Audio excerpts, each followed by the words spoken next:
Imagine you're packing your life into a few suitcases, ready to move to the Swiss Alps or a bustling city like Zurich. You've accepted a job offer, or maybe you simply dream of starting fresh.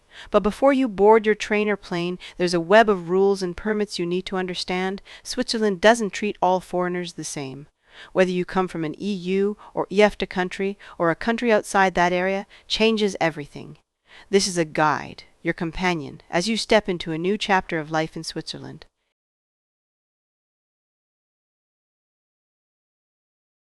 If you are a citizen of an EU or EFTA member state, that means, for example, Germany, Italy, France, Sweden, Norway, Iceland, etc.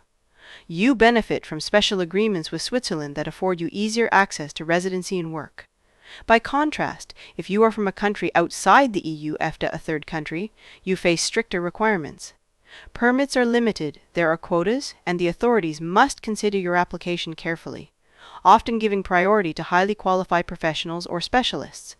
This difference in footing shapes what kind of permit you can get, how long you can stay, and how easy it is to change jobs or settle down permanently.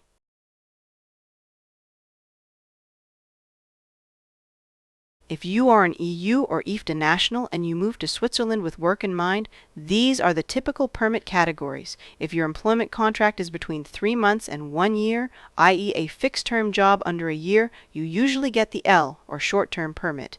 Its validity matches the contract length. For very short jobs, less than 3 months per calendar year, sometimes no permit is required, but your employer must notify authorities. The L permit can also be used by job seekers within certain limits. If you have an employment contract for 12 months or more, or indefinite, or if you are self-employed with sufficient means and insurance, you are eligible for a B permit. Typically, this B permit is valid for 5 years and can be renewed, often automatically, provided employment, or financial self-sufficiency, continues. If you are not employed, e.g. you have sufficient funds and health accident insurance, a B permit may still be granted. Other possibilities, cross-border and commuter status, or G permit.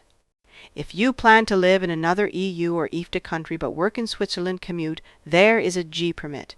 You then need to return to your home country or residence at least once per week. Because of the free movement agreement, the Swiss labor market gives EU EFTA citizens a relatively smooth path to live and work in Switzerland.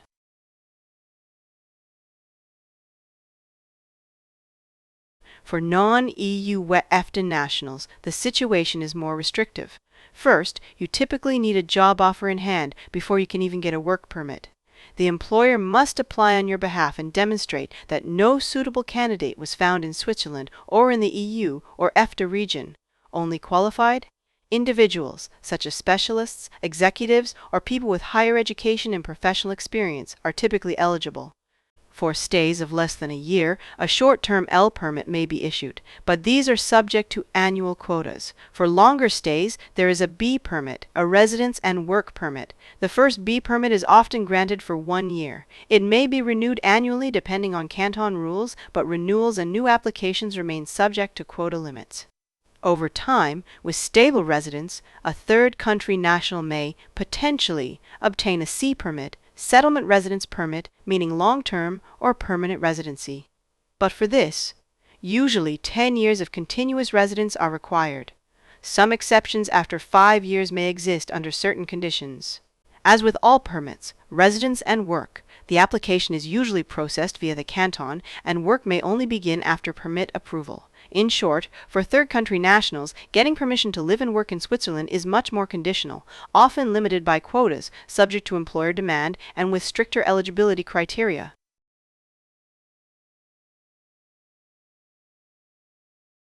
Let's say you are a software engineer, for example, and you've accepted a job in Zurich. Depending on your nationality, if you're from an EU country, life is relatively straightforward. Once you land, you register with the communal authorities within 14 days, submit your work contract and ID, and likely get a B permit which lets you work, reside, maybe switch jobs or canton over time. If you are from outside the EU EFTA, the company needs to apply for your permit in advance. Even then, the permit may be time limited. You could be competing with quota restrictions, and your long-term settlement isn't guaranteed. Moreover, for third country nationals, long-term residence C permit tends to take much longer, typically about a decade of continuous stay. This means if you plan to stay in Switzerland for many years, maybe raise a family, buy a home, integrate fully, the path is easier if you come with EU or EFTA citizenship. For third country nationals, it requires planning, careful job choice, and perhaps acceptance of uncertainty.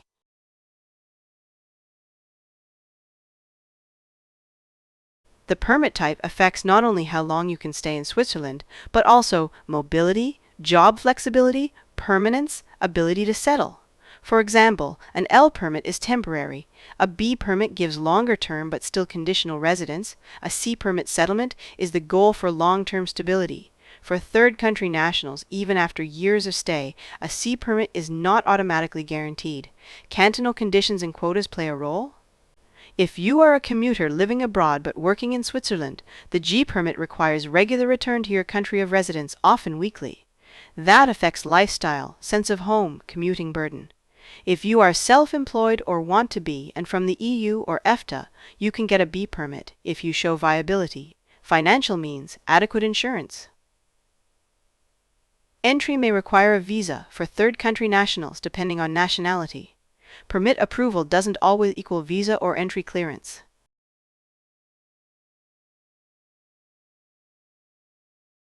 If you're thinking of moving to Switzerland, first, check whether your citizenship is from an EU or EFTA country or not.